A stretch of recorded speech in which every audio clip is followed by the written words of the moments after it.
Assalamualaikum warahmatullahi wabarakatuh. Salam khair. Kaifa halukum ya aulad? Azza halukum bisiha wal afiyah. Insyaallah fi hadzal yaum sanata'allam ma'i Ibu Yuni.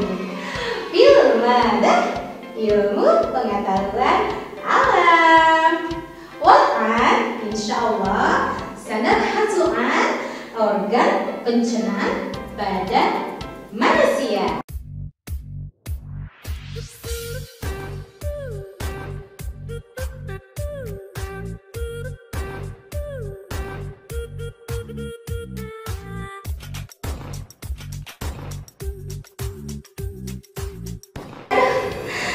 Perut.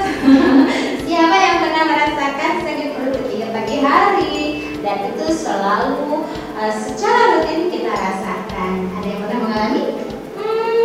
Kira-kira kenapa ya kok perut kita bisa sakit? Atau mules pengen ke toilet? Setelah kita belajar tentang organ pencernaan, kamu akan tahu apa penyebabnya. Yuk kita simak.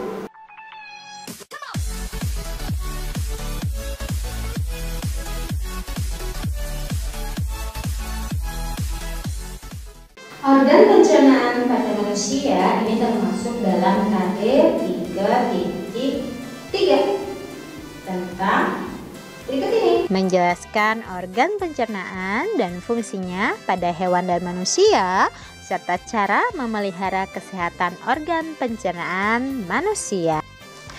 Oke, anak-anakku kelas 5, let's recite doa before study IPA started by basmalah. Bismillahirrahmanirrahim. Nah, pada pertemuan sebelumnya kita sudah mencoba menggambar macam-macam organ pencernaan pada manusia. Yang pertama mulai dari mulut, kerongkongan, kemudian ke lambung, ke usus halus, ke usus besar, dan yang terakhir ke anus. Organ pencernaan itu sendiri adalah bagian-bagian organ dalam tubuh kita yang mencerna makanan.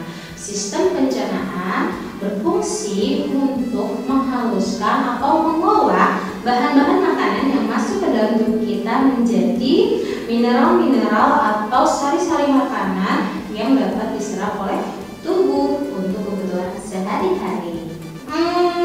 Kira-kira apa makanan yang kamu sukai, ataupun jeruk, ataupun buah-buahan yang kalian sukai? Kalau ibu suka lemon.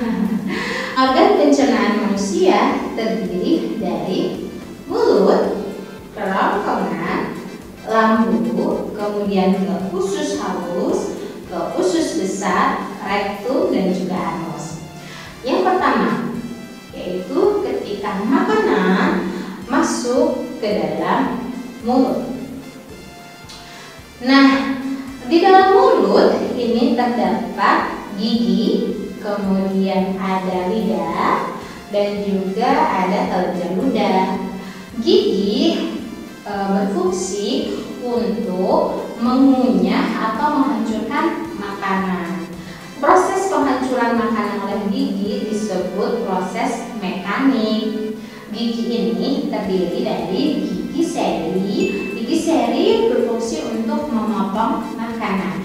Kemudian ada gigi geraham. Gigi geraham berfungsi untuk menggiling makanan. Dan ada juga gigi taring. Gigi taring ini berfungsi untuk mengoyak makanan. Kemudian ada ludah. Ludah ini berfungsi sebagai indera pengecap rasa. Tentunya ada rasa manis, asam, pahit, pedas, asin. Nah, semua itu dirasakan oleh lidah. Di bawah lidah terdapat kelenjar ludah. Nah, kelenjar ludah ini yang akan menghasilkan enzim petialin akan mengubah zat tepung menjadi glukosa. Nah, proses dari enzim tersebut disebut sebagai proses kimiawi. Setelah dari mulut, kemudian masuk ke kerongkongan.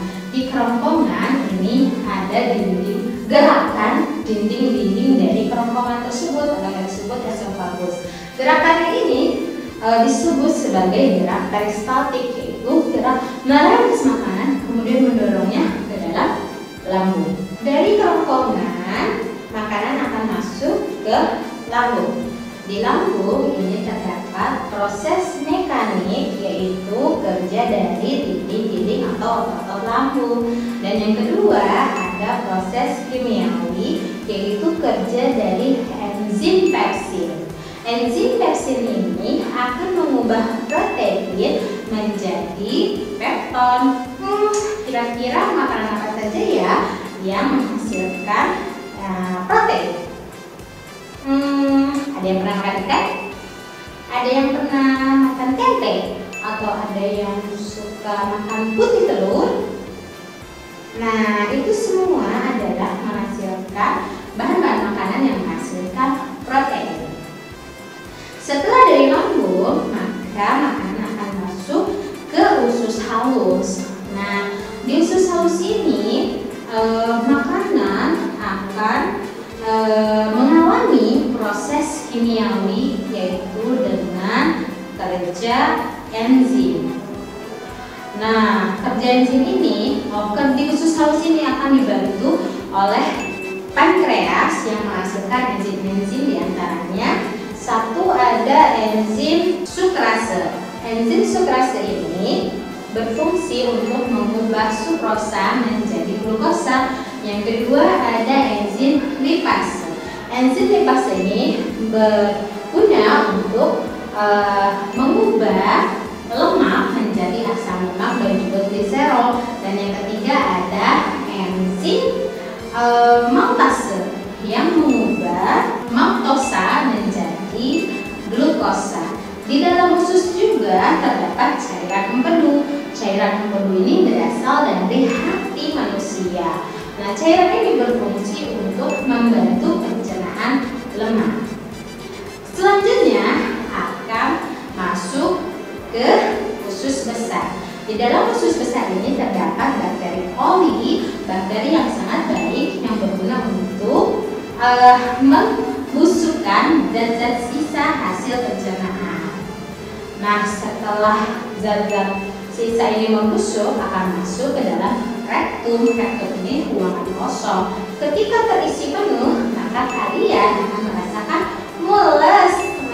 Biasanya yang bertoilet ya. Dan akhirnya akan dibuang melalui anus sebagai feses. Okay guys, do you enjoy lessons today? Great, Alhamdulillah. Hopefully you can learn more about this text, so you can explain to someone about sistem pencernaan pada manusia, how to why do you feel colic in the morning. Okay, this time to practice.